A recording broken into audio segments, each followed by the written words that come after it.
Welcome. Welcome to our seminar, our Google Ad Grant Seminar Part 2. So it's the second seminar in a 4-part series. And this one is How Do You Build Ads? I'm Susan Hope Bard, and I'm going to be your host today. I am joined here today by a lot of experts and a lot of support. I am going to briefly introduce you to the platform. So I'm going to share my screen. We're thrilled that you're here with us today. Those of you that are returning, thanks for coming back. Those of you, if it's your first time. All right, we do have Whole with us today in the house. So for this event, this is an hour-long event. And today we have Allison Glazer is going to be our expert that will present this seminar. And on the back end, we have Meredith and Jasmine, also from Whole. Some of you already know them from other events. They will be helping with your questions that you have about the Google AdWord grant. So essentially, they're going to be trying to chat out to you very specific answers, or they will be queuing up the questions that you have to ask Allison at the end of the program when we have open Q&A. We also have here Daphne, and she is from TechSoup Courses. She's going to be helping you with any tech challenges you have, or if you have questions about TechSoup and any type of access to the Google Ad Grant. And as I mentioned, I'm Susan Hope Bard. I'm also with TechSoup Courses. I want to tell you a few tips about the platform. You should see a window that looks similar to this. Right now, you should see the live event tips. There is a chat box. Go ahead and chat in all of your questions or tech challenges. You don't need to wait until the end to ask your questions. Meredith will be queuing those up for me to ask Allie at the end of the event. We are located here, TechSoup is located here in San Francisco. It is, to me, very chilly, 50-ish. Go ahead and practice using your chat and tell us where you're joining from, the city and state, or if you're joining us from another country. That'll get you familiar with using the chat feature. Another thing you don't need to worry about is we are recording this event. So if you miss part of it, if you lose connectivity, something happens on that end, don't worry, we are recording this and it will be posted in the course almost immediately after the event. If during any time you're watching this event and your screen freezes, you can go ahead and refresh your browser. A couple of other things, in the bottom left-hand or the bottom right-hand side of your screen, there should be a gear. And what that does is adjust the quality of the feed, and you can adjust it all the way up to the high definition. So you can control the quality of the visual. Some of that will be impacted by your connectivity to the internet. All right. So a couple of other things about the seminar is in the course, there's an introduction. There are lots of resources, including a glossary and a Google Ad Grant campaign planner. So I do want you to go back into the course at the end of this event so you can access all of the other resources that Whole has provided to us. So it isn't just the live event. There's lots of other things that you can access. We will be following up this event sometime later today with an email with any missing information or any links to things that you might need, or we may point you to a place in the course where you can get that information. This course requires 20 tech points for certification, so there's a little gamification there. Anytime you log in, RSVP to an event, watch a video, complete a quiz, or complete an end of course evaluation, you get points. So in order for you to download your certificate, you can click on My Certificate, and then you can go to download your certificate. Again, you must have 20 tech points, and you also have to give us some feedback to be able to access that certificate. So, all right, I'm going to now stop screen sharing, and I am going to be turning this over to Allison. Allison, take it away. Great. Thank you so much. As Susan said, my name's Allison Glazer from Whole. I will be leading this seminar. If you tuned in last week for the first seminar, you met Jasmine. She, as Susan said, will be in the chat answering some questions that you guys have throughout, but we'll do our best to get to all those in the Q&A later as well. We'll use today to walk through like how you build a campaign in Google AdWords or Google Ads as it is now. We will start with some basics of the platform, how it works and what it looks like and what different sort of words and jargon mean.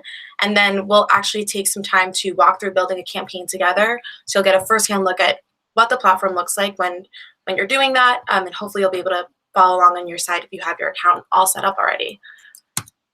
I want to start really basic with just how do Google search ads work. This should be familiar to all of us from the user perspective. You type something into Google and you're served a slew of results, and some of those are ads. If you click on those ads, you're brought to the corresponding website.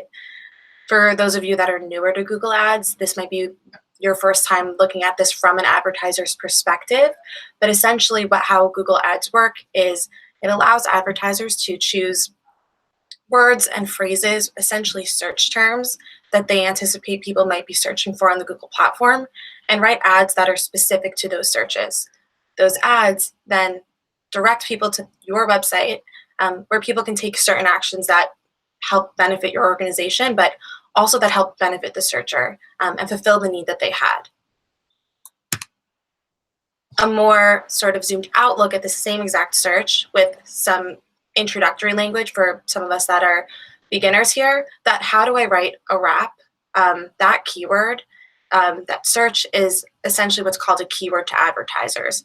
That is a search that you want your ads to show up for. As an advertiser on the back end, you'll get to input that keyword into your campaigns. Then you get to write an ad that you want to appear when people search for that. In this case, we have Power Poetry, which is an organization that we work with. They're the largest online teen poetry platform, and they have a lot of resources for people that are learning to write poetry or that are just interested in creative writing in general. And so in this instance, they wrote an ad about how to write a rap or how to write lyrics, and they've told Google that they want that ad to serve whenever someone searches for how do I write a rap. By doing that, they tell Google that they want this ad to appear in the search engine results page, the SERP, if you will. And that is simply just the page that populates with results when someone searches something on Google. And we'll talk a lot more about that later. I want to dive a little bit into each of those pieces. So that keyword, that ad, we'll start with keywords. Again, these are just words and phrases that advertisers plug into the Google ad platform.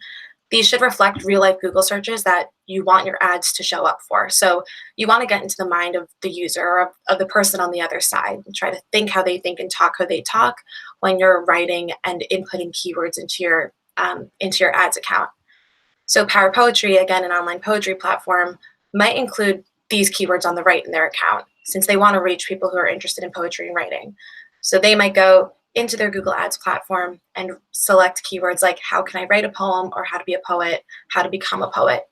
Whenever someone searches any of these terms, Power Poetry's ad is eligible to appear in that search engine results page. And this, like at its core, is what Google Ads is and how it works. It's selecting searches that are relevant to your organization and then writing ads that fulfill the need of that search. So they satisfy the user in that case, but also bring in eligible people to your website who might help benefit your organization or who might benefit from your services. So these are the keywords. These are things that people search. When people search those, they're served ads.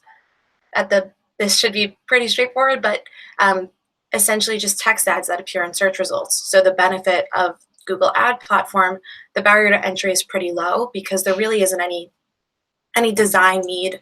You don't need images or video or anything creative, really, no creative assets, unlike like a display ad. So all we have to do is write text ads that we want to appear in searches. Advertisers, so you guys have full control over the ad copy, and you get to choose which page on your website those ads direct people to. So these can look and sound exactly how you want them to, which is a really, really big benefit. To stay in line with the Power Poetry example, they might write the following ad for a keyword like how to write a poem. So they just have how to write a poem, poetry writing tips. You see their organization name in the URL there. And that's basically it. So the next sort of step is making sure that the right ads are showing up for the right keywords. So advertisers get to tell Google which ads they want to appear for which keywords by including those keywords and ads in the same ad group. An ad group is essentially just a bucket of highly related keywords and ads. If you take anything away from this, from like a strategy perspective, it should be that your ad groups should be really specific and really highly organized. Any keyword in an ad group can trigger any ad in an ad group. So any ad in an ad group can appear in the search engine results page for any keyword in that ad group. It's really important that they're all very, very relevant to each other, so that in every instance that your ad is showing, there's an opportunity for value there, both for you and for the searcher. So this example is, again, an ad group from Parrot Poetry. So those same keywords that we just saw, how can I write a poem, how to be a poet. And Google, Parrot Poetry writes 2 ads for this. So how to write poetry, but also how to write a poem. Poetry resources, but also how poetry writing tips. Either of these ads can appear for any of these 4 keywords, but they're all relevant to one another. So this is a well-organized ad group. You'll have more than one ad group, of course, in your account. Ad groups are organized by, just another example, keyword and this ad would exist in the same ad group. That's how Google's able to make that connection. Ad groups live within campaigns. So a campaign is basically just a bundle of ad groups that share some settings. These settings include budget, location targeting, and language targeting. Those are really the most important ones. And just a reminder that because this is a grant account, the budget is essentially monopoly money. You won't ever actually pay for anything. But we'll talk a little bit more later about how setting campaign budgets can help prioritize campaigns that are doing better. So this might look a little confusing or intimidating to people who are maybe newer to the platform, but this is essentially like an account anatomy. Again, using the Parrot Poetry example, they'll have multiple campaigns. So they have campaigns about spoken word poetry, about teaching poetry, and then they have this how-to campaign. Within that how-to campaign, there are 2 ad groups. Again, ad groups are just bundles of highly related keywords and ads. So they broke this up to have 2 ad groups, one for writing lyrics and one for writing poetry. Very similar things, but different enough to warrant their own ad groups because those let us write very specific ads for these. If we drill into that how to write lyrics ad group, we'll see keywords like how do I write lyrics or how to write a rap verse. And then again, any of those keywords can trigger any 3 of these ads, which are all highly relevant to every keyword in that ad group. So this is an example of what an account at large can look like, and hopefully can help you start thinking about what account organization for your organization might look like. And then just a reminder, I know Susan mentioned this earlier, but we do have a sort of account campaign planning template that you guys can download and use, and that should help guide you through this as well. Just to reiterate basically everything that we've covered so far, but to build a great campaign, so a campaign that brings users to your site that do what you want them to do, and that you're able to benefit from, we need to create campaigns that actually give searchers what they're looking for. Essentially, what benefits a user benefits us as well. It really is a sort of like coexisting relationship. So we want to make sure that we're writing ads that are relevant to the keywords that we're including, or bidding on is the sort of technical term. And we want to make sure that we actually have content on our website to back up what we're talking about in the advertising claims. Again, this Parrot Poetry example is as good as it gets, really. Someone searches for how do I write a rap, we have an ad that addresses writing rap specifically, and then we have a resource on our site that includes tips for writing a rap. this is the ideal scenario. Keyword, ad, and landing page copy, landing page being the page that people go to after they click on the ad, are all very tightly related in a way that ensures we're getting quality traffic to the site, but also that the person who is searching for this is getting what they need and what they're looking for. Again, just a zoomed out view of what accounts look like. You'll have multiple campaigns, you'll have multiple ad groups within that, and then you'll have different variations of numbers of keywords and ads within those ad groups. We'll talk a little bit more about some restrictions or requirements for grant accounts here later, but just know that there's no hard and fast rule for number of keywords in an ad group or ad groups in a campaign, just so long as things are well organized in a way that allows you to deliver a good experience to the searcher in a way that also benefits your organization.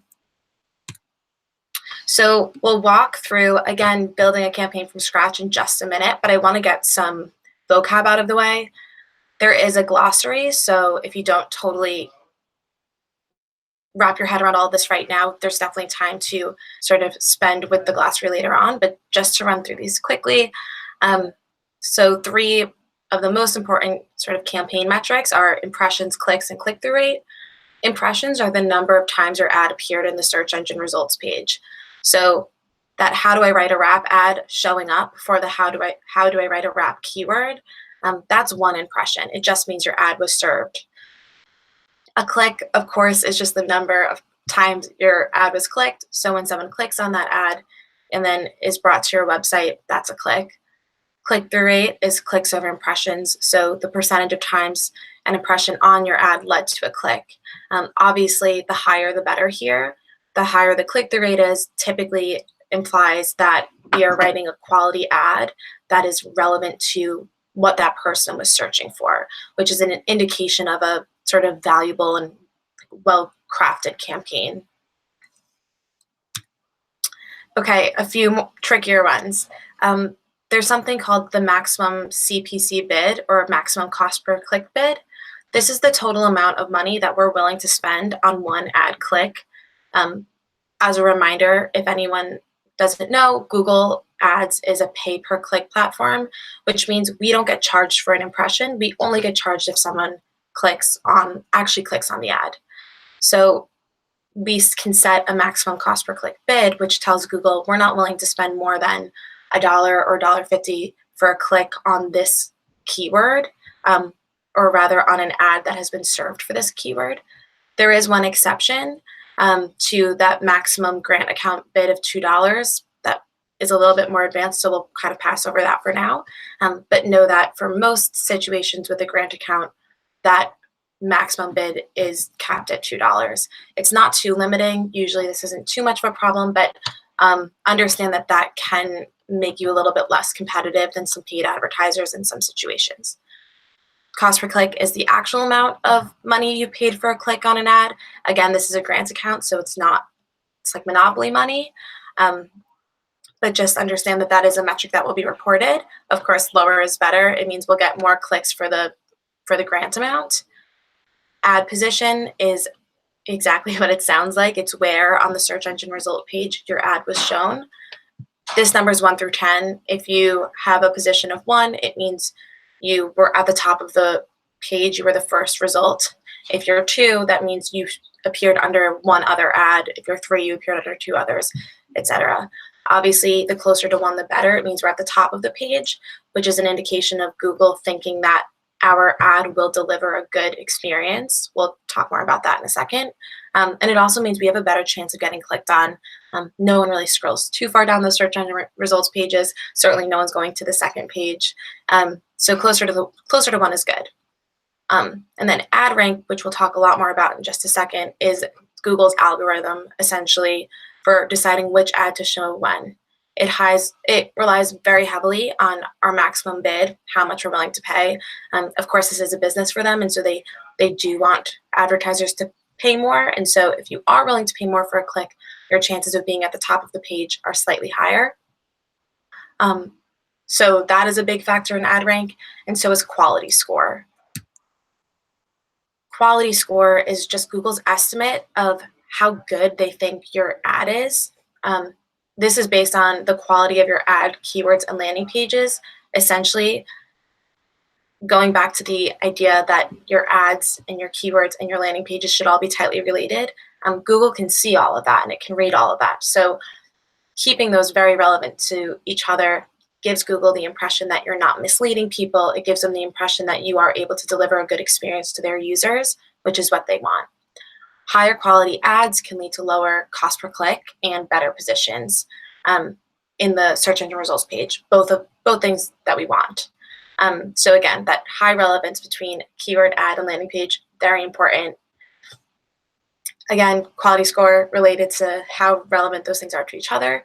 And also landing page quality. So making sure that your landing page has a good load time and a good user experience. It follows like best practices of sort of like web design, if you will. That is something Google is able to see, and it is something that they will consider when deciding whether to show your ad or someone else's. How this works on the back end is that when a user searches something like, how do I write a rap? Google looks at every account they have in their advertising system that are bidding on that keyword. One of those would be Parapoetry. Google ranks all of those accounts and sets a cost for each. So how much they would require that person to pay if someone were to click on their ad. The cost that they set for each person is based on ad quality. So all of those factors we just talked about, ultimately quality score, and bid, so how much they're willing to pay.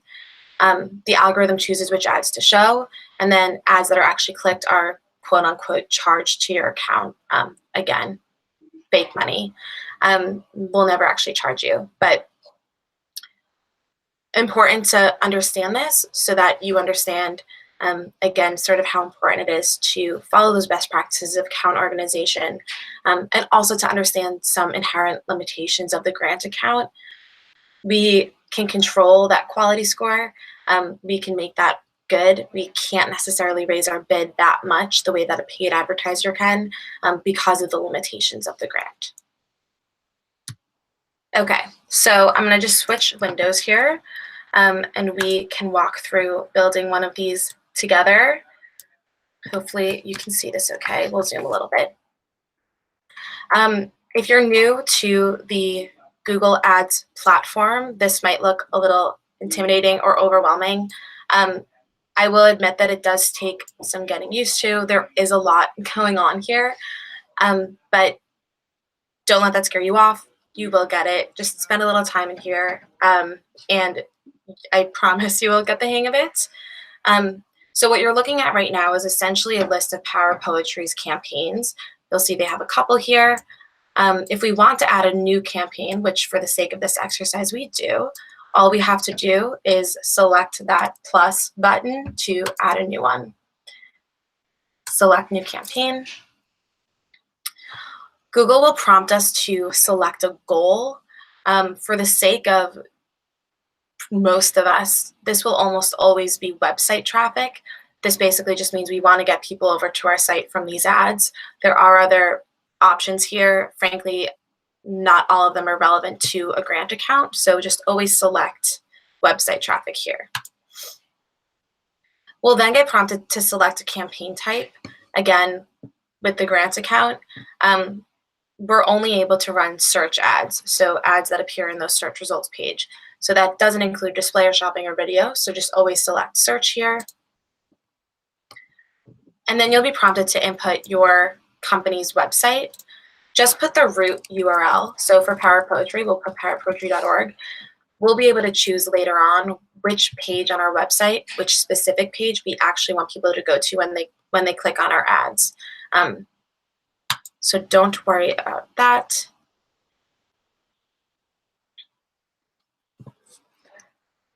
On this next page, we'll have to select a few more settings. So for campaign name, we'll just name this one TechSoup. These network settings or these network options come checked off by default, but neither of these are supported with grant accounts. So you'll always want to go ahead and just deselect those. If you don't, you will be prompted to deselect them before saving, so you won't be able to get away with that, but just know that those are not options with the Google Ad Grant. Next up is selecting geo-targeting. We have a lot of options here. So you can target by country, state, city, zip code, all the way down to congressional district. And you can do that simply by typing in the location that you want to target. So we'll enter another location and let's target Brooklyn. We can also exclude locations. So if you want to target Brooklyn, but we don't want to target, I don't know, New Jersey, we can just go ahead and exclude the state. And that way our ads will only be eligible to show to people who are searching from Brooklyn, and they will never show from people who are searching from New Jersey. Not that there's much overlap there, but you get the picture there. Next up is selecting language. It's important to select the language that your keywords are in, that your ads are written in, and also that the landing page copy is written in. So if you want to attract people who, speak Spanish, but you don't have Spanish assets, I wouldn't suggest targeting that language. So we'll leave this as English for now. And then another thing that is not supported with a grant account is these custom audiences. So you can go ahead and just skip that section. Next up, we will be prompted to input a budget. As a reminder, with a grant account, we are capped at $329 a day. Once you hit that $329 for the day, all of your ads will stop showing no matter what.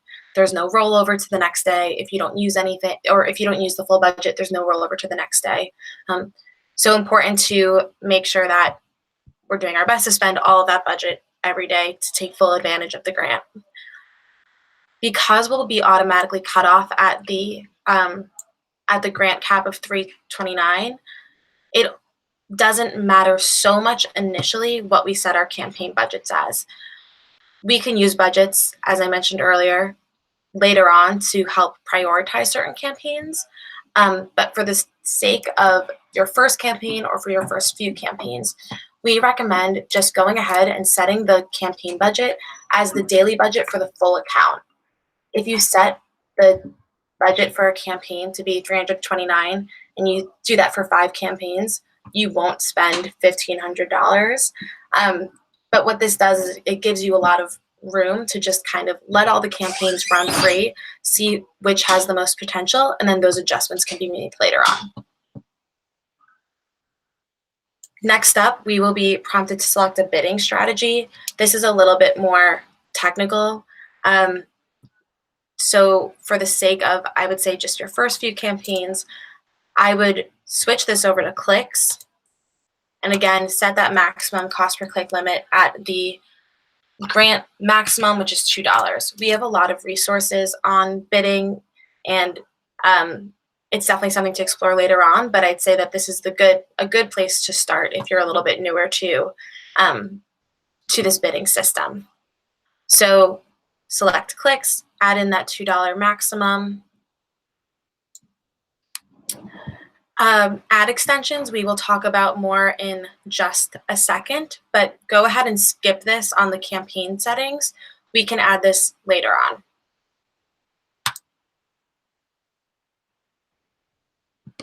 So once we select our campaign settings, we'll be immediately prompted to build our first ad group.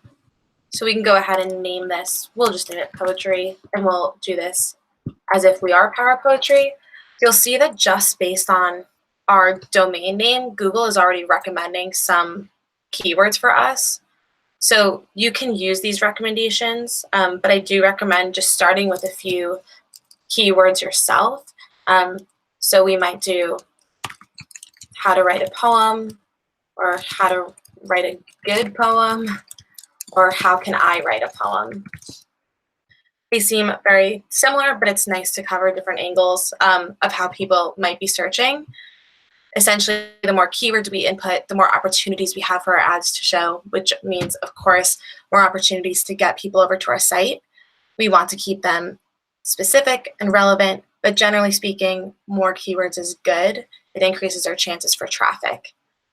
So we did the first piece of building our ad group by inputting a few keywords. Ideally, we'd have more than this. I think starting with about 15 that you write yourself for each ad group is a good place to start. And we can use some suggestions that Google has later on once they get a better idea of what we're doing. So we can save and continue. And we'll be prompted to write an ad. So if you haven't been on the back end of this platform before, or even if you have, it looks a little bit different now than it used to. Google's pretty consistently updating the format of these search ads, but essentially there are a few key parts here. The first is final URL. This is the page on your website that you want people to be directed to if and when they click on your ad. Next, we have 2 headlines. We need to use both of those. There's an optional 3rd headline. We'll probably skip that for now, but definitely understand that that's an option. Also worth noting that the 3rd headline and the 2nd description are not guaranteed to show up.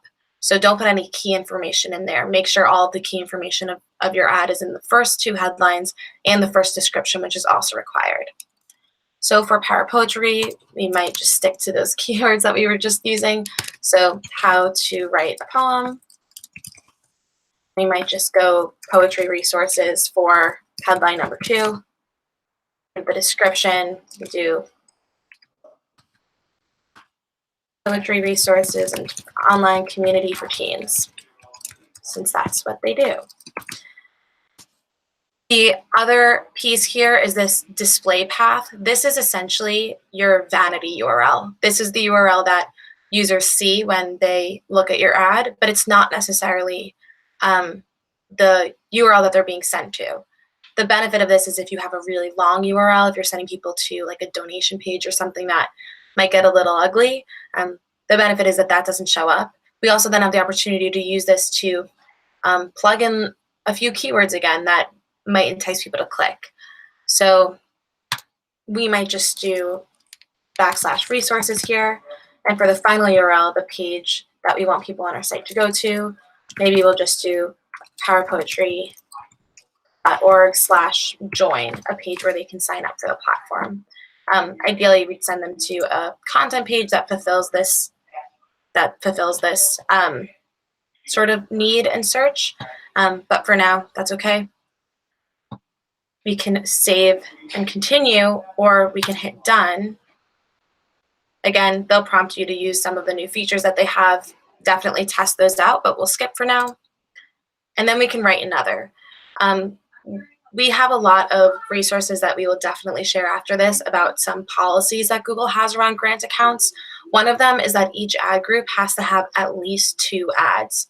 So after writing your first ad for a new ad group, you definitely want to go in and add another. We'll skip this for now. But remember, always 2 ads in an ad group at the very least. Google does recommend having 3 though. So we can save and continue. A few things to note here, or really just one, is ad scheduling. By default, ads will start running as soon as they are approved by Google, and they will run indefinitely. We can change that setting if something is seasonal, or if you only want things to run on Mondays or something like that. That's a little bit more of an advanced setting, but definitely keep in mind that that is the default. We'll continue. And that is essentially it. So we have built a new campaign and we have added a new ad group to it. If we go back to all campaigns just by clicking at the top here, we'll now see our new TechSoup campaign alongside all of the other campaigns that Power Poetry already has. We'll walk through a few quick management pieces here. So we only wrote 1 ad. We definitely want to have 2. We can add an ad at any time by just clicking into the campaign that we're working on, clicking into the ad group that we want to add to, and then on this left-hand navigation, clicking into the ads. It's very easy to get lost in here, especially if you're not as familiar with the platform. You can always find out where you are by looking at this top box here. So this shows us that we're in the TechSoup campaign in the poetry ad group, and that should help orient you. We'll see the one ad that we have, and we'll also see that Google is prompting us to write 2 more, since they do prefer that each ad group has 3. We want to use a text ad. That way we can write it ourselves. What's good about the ad platform is it will automatically populate the ad that we just wrote. So if we want to test something specific, if we want to test our headline, if we want to test our description, it's very easy to just manipulate that one piece. So maybe we want to get a little more specific. Maybe we want to do poetry, like tips for teens, since that is their target audience. And now this ad is very, very similar to the one that we just wrote, but it is targeting a specific demographic that is of value to us. And so we can go ahead and save and see how those do. So we'll save and move on. Oops. Did not work.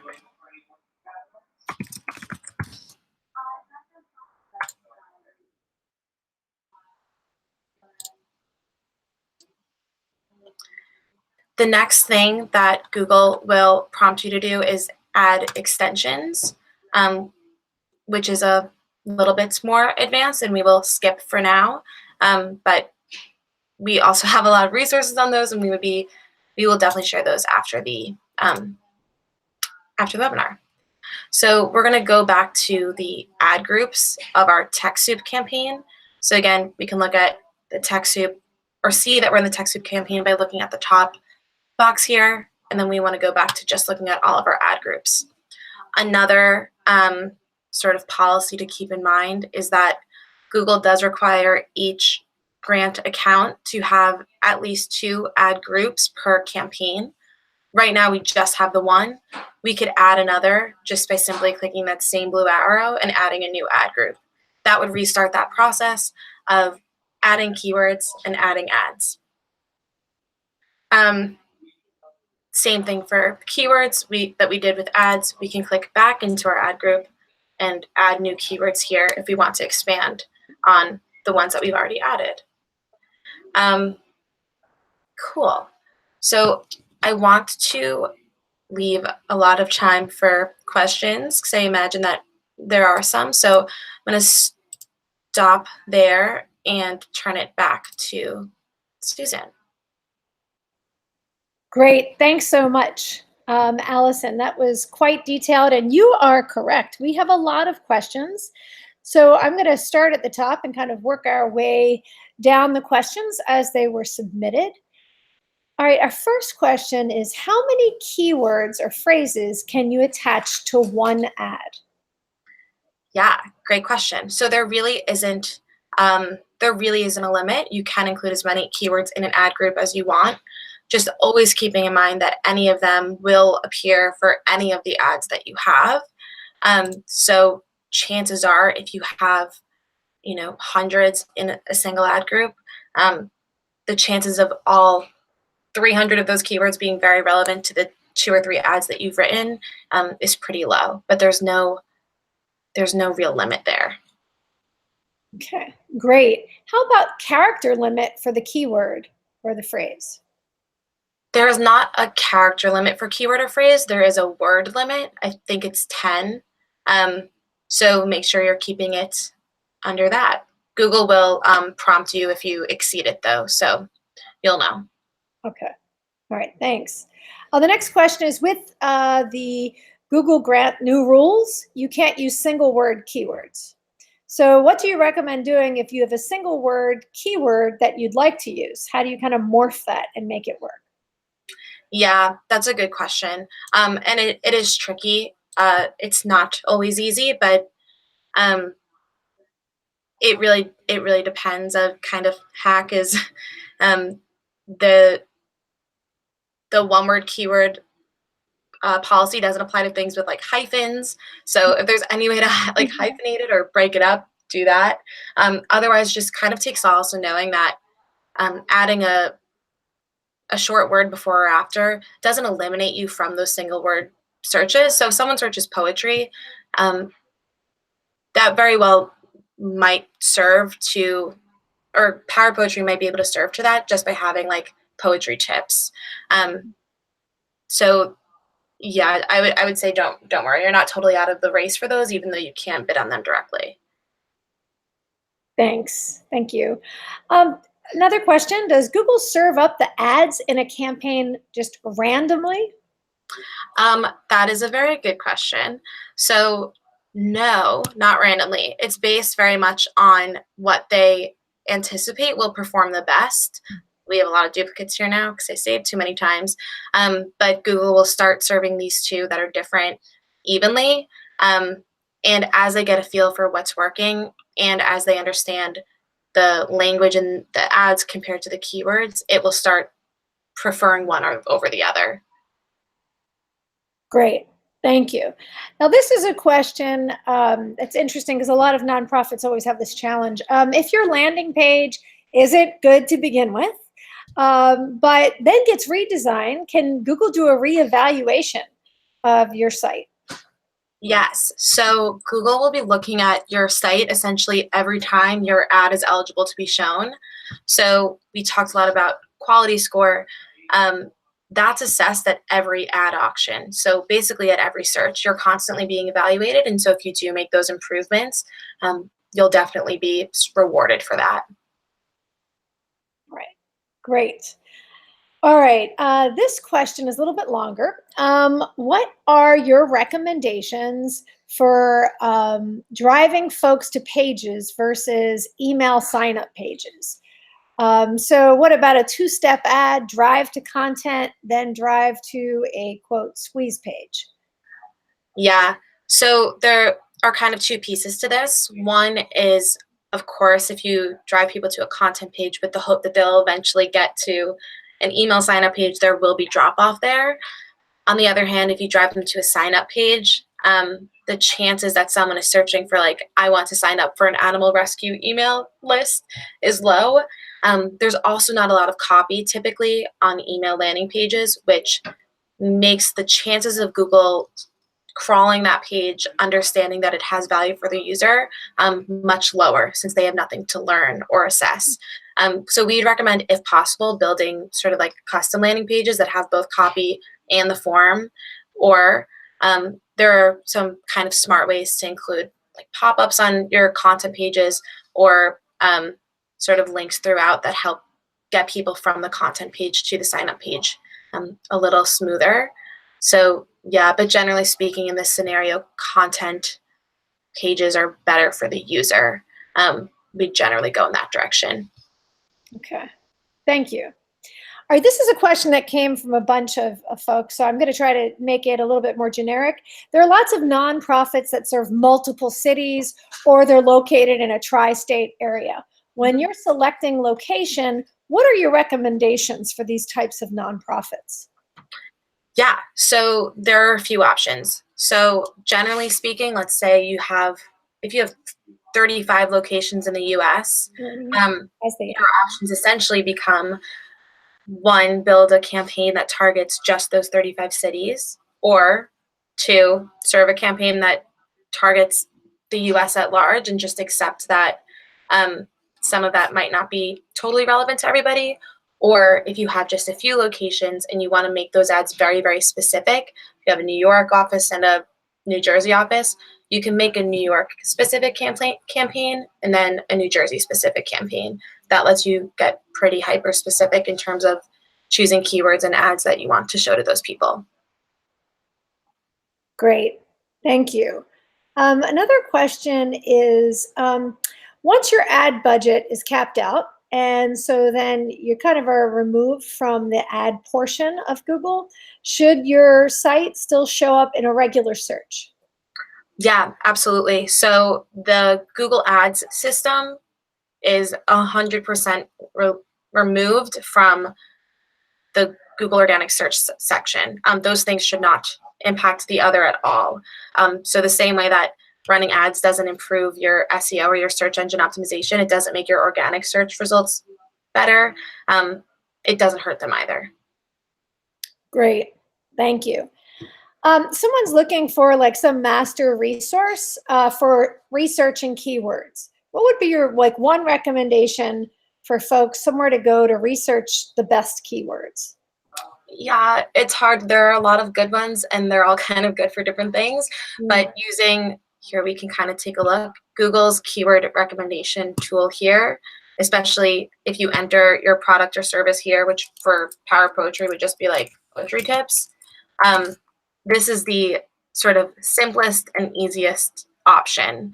Other things we do or other things we recommend are like Google Trends to see search volume, or even just searching around on Google yourself and seeing how people talk about these things can be a sort of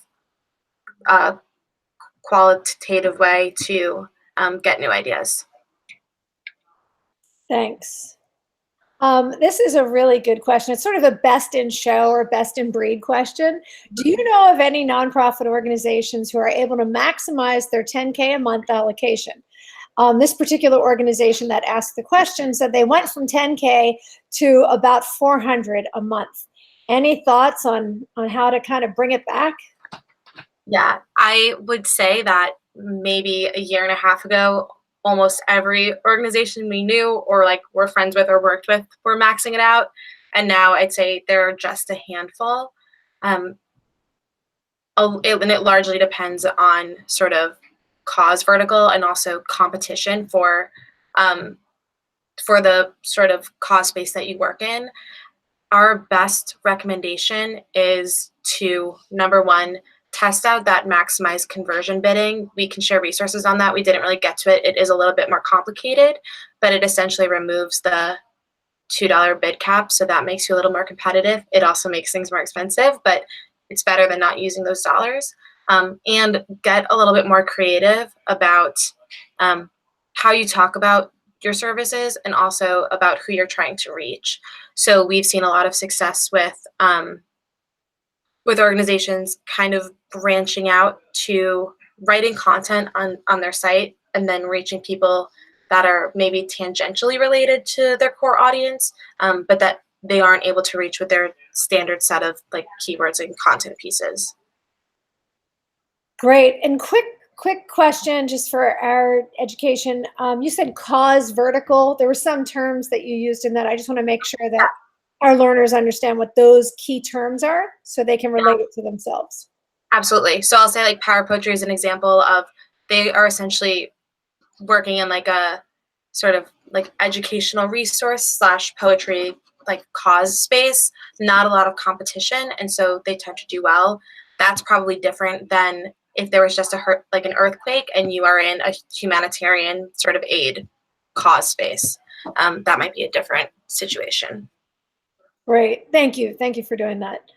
Marcy asks, back in the day, it was best practice to capitalize every word in your ad copy. Is that still a best practice? Oh, like sentence case versus lowercase. I don't know necessarily if it's best practice or not, but that is something that we've tested with different organizations and seen different results for each of them.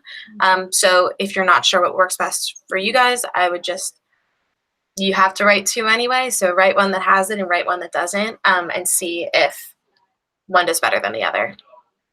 Thanks. All right, here is a question. It's kind of a two-part question. Should the ads in the ad group direct to the same URL? Or just kind of explain a little more about why an ad group has to have 2 to 3 ads. Yeah, that's a great question. For simplicity and management and frankly control, we generally say yes, every ad in an ad group should point to the same URL. The benefit of having multiple ads is that the chances of you sort of hitting a home run on your first try are low. If you write 3 that are slightly different, small changes can make a big difference in performance. And so that way it gives Google an opportunity to sort of test out, serve different versions and see what works best for its users, which benefits them. People keep using the platform, but also benefits us because we'll perhaps get like a higher click-through rate or better response on the better performing ad. Great. You mentioned that the grant requires each campaign to have at least 2 ads. Is there a required number of campaigns required with the grant? There is not. Great.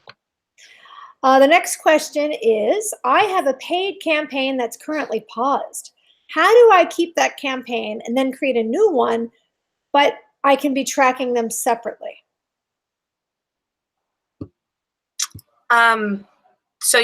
I don't know if I understand the question, but if you have 2 separate campaigns, so let's take a look at all of these. All of these campaigns are being tracked separately. We hid the metrics here, but we'll be able to see spend and clicks and impressions for each of them.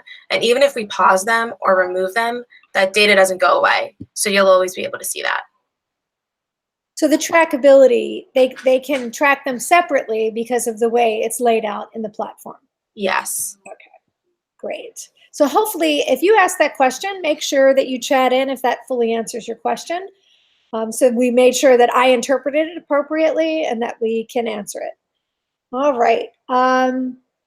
When you added keywords, you left the CPC to auto. Is that what's recommended? No, I noticed that also. Some of Google's default settings lately have gotten a little wonky. I wouldn't. Ideally, what we would do is change that to manual CPC and then set it at $2 ourselves. Okay. All right. So the next question is, how long do you get to have the click-through rate at or above 5%? So yeah, so what this person is referring to is, and again, we have more sort of resources on this that you guys can delve through later, but Google now requires grant accounts to maintain an account-wide average click-through rate of at least 5%. So long as you don't drop below that for 2 months consistently, you're fine. So I think that answers the question. Yeah, you have to be below that for a pretty long time. Right, and this 5% click-through rate is higher than it used to be. There used to not be a limit until I think it was January of this year. So before that, things could have whatever they had for a click-through rate. And now, yes, account-wide, it's 5%. Great. Another question, do you recommend building specific landing pages, or if you have relevant pages to your keywords? Is that okay? So I think it sounds like they're saying, do you build different landing pages based on your keywords? Right, no. So ideally, if you are, ideally you should choose keywords based on the resources that you have on your site. The reason I bring up sort of custom landing pages is there are instances like the previous email question where it does sometimes make sense to invest a little time to do something a little more custom, but no, generally speaking, use the content and the resources you already have. Great, thanks. That also is helpful for nonprofits who are pressed for time and resources. All right, so here's a question. When submitting our grant application after the last event last week, I didn't know that Google required 2 ad groups per campaign, 3 ads per campaign. Is that something that will hinder our approval chances or something we can fix upon approval? Yeah, I think that it might impact approval. So what this person is referring to is the last sort of step in securing the grant is building an account essentially and submitting that for approval. I would imagine that Google does require that you sort of are following those policies initially.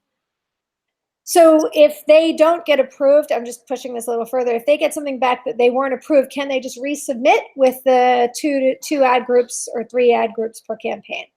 Yes, I would imagine so. I haven't seen this situation specifically, but I know it's not a one-shot deal. You can definitely apply again.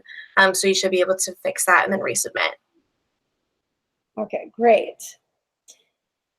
Okay, this is an interesting question. Can we use our grant and paid ads simultaneously without any impact or negative impact to their grant?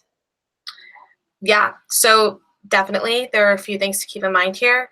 You will just need a separate account for the paid ads, but that shouldn't be an issue. And then just keep in mind that if you are, and hopefully you aren't, but if you are bidding on the same keywords in both of those accounts, you'll be competing with yourself, and only one of your ads will show. And also, chances are you'll kind of drive costs up a little bit. So just be really mindful about how you split that up. Yeah, I think the person who had this question already had a comment too. We have a third-party website portal that doesn't include our root URL. So creating an ad for this URL saying impact our grant. So it sounds like what you're saying is, even though they're two different sites, essentially, they can actually compete against each other, but they're still, I guess, collecting data, but yeah, you're right. I guess they are competing against themselves. So you'll only be competing against yourself if you're bidding on the same keywords in both of those accounts. So what I'd recommend, I'm imagining that this is some sort of like donation or like online community situation. Just make sure that any keywords you're using there, you're not also using in the grant account. So if you're bidding on like donate to like wildlife, don't include that same keyword in any of the campaigns that you have in your grant account, and there won't be any competition there. Great. All right. Regarding setting up your budget, should we set it up as the minimum per day for each, or can you expand on that to give us some best practices? Yeah. So essentially, again, because this is a pay-per-click platform, we pay every time someone clicks on the ad. So our spend is very closely related, if not completely dependent, on how often people are searching for certain terms and how often we're able to have our ads shown for that and then clicked on. So to put it very succinctly, a campaign that has keywords that have high search volume, which means people search those terms a lot, is going to spend more money than a campaign that has low search volume. That said, maybe the campaign that has low search volume is performing a lot better than the campaign that has a high search volume. If you put both of those at that daily maximum of $329, there's a good chance that the high search volume campaign will eat up all of your budget, and your low search volume campaign won't really get served very often. So that's why we recommend setting every campaign at the daily maximum initially, and then keeping an eye on it, see which campaigns spend the most, and then lower their budgets to give the other campaigns an opportunity to sort of rise up. It's a little bit of like massaging and kind of feeling around, but yeah, start at $329 and then lower budgets accordingly to give others a better shot. Oh, thank you. Thank you. It looks like all of the questions that we had in the queue were addressed either by Allison or Meredith and Jasmine on the back end if it was more specific to an organization. So I want to make sure we still have about 2 minutes left before we kind of close it out. If you have any other questions, if you get those in so we can queue those up for answering.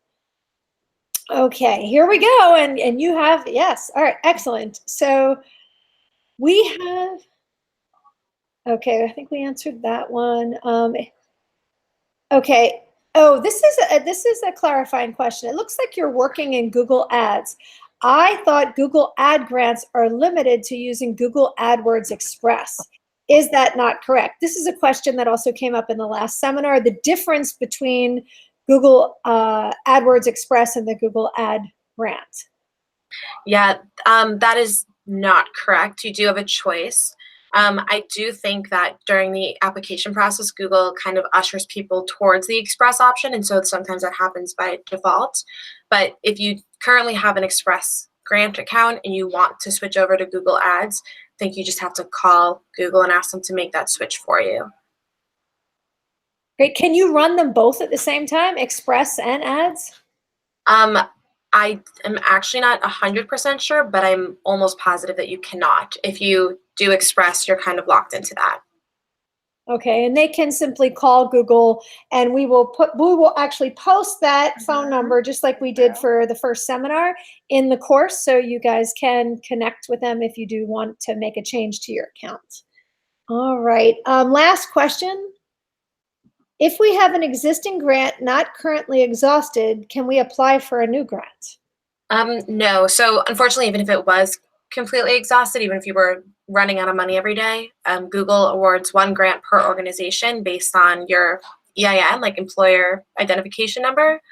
So unless you have an additional one of those or a different like 501c3, then no, you're limited to just the one.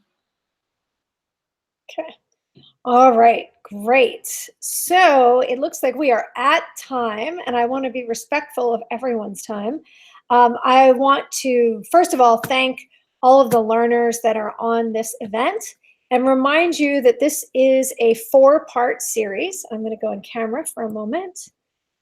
This is a 4-part series. So we had one event last week. We do record all of the events, so you can watch these at any time. If you missed it, you can always watch the recording. We also post a list of resources, and I think we're also going to just gather an FAQ and post that also in the course itself after the events. We have another event next week. Each week is a different topic. So we have 2 more events next week, the 12th, and then again on the 19th. So we hope that we were able to get to all of your questions. We appreciate the amount of time that you spent with us today, and we wish you good luck with the application and really optimizing the grant. I also want a huge thank you to Allison, who really did a great job in both navigating the slides and telling you some background, and then also showing you how to do it in the platform. So hopefully that was helpful for everyone. You did a great job, Allison. Thank you so much. Yeah, thanks so much for having us. And also huge thanks to Jasmine and Meredith, who were on the back end of this event. They were the folks that were answering very specific questions for the learners. They are a great resource. They'll be here again next week. So the same 3 folks will be here to answer your questions. And a huge thank you to my partner here sitting next to me in the room, Daphne. She's been chatting out some things and also providing some technical support. So I'm Susan, and I just want to thank you so much for joining us for this event. We hope you have a great rest of your week, and we look forward to seeing you next week. Thanks. Bye-bye.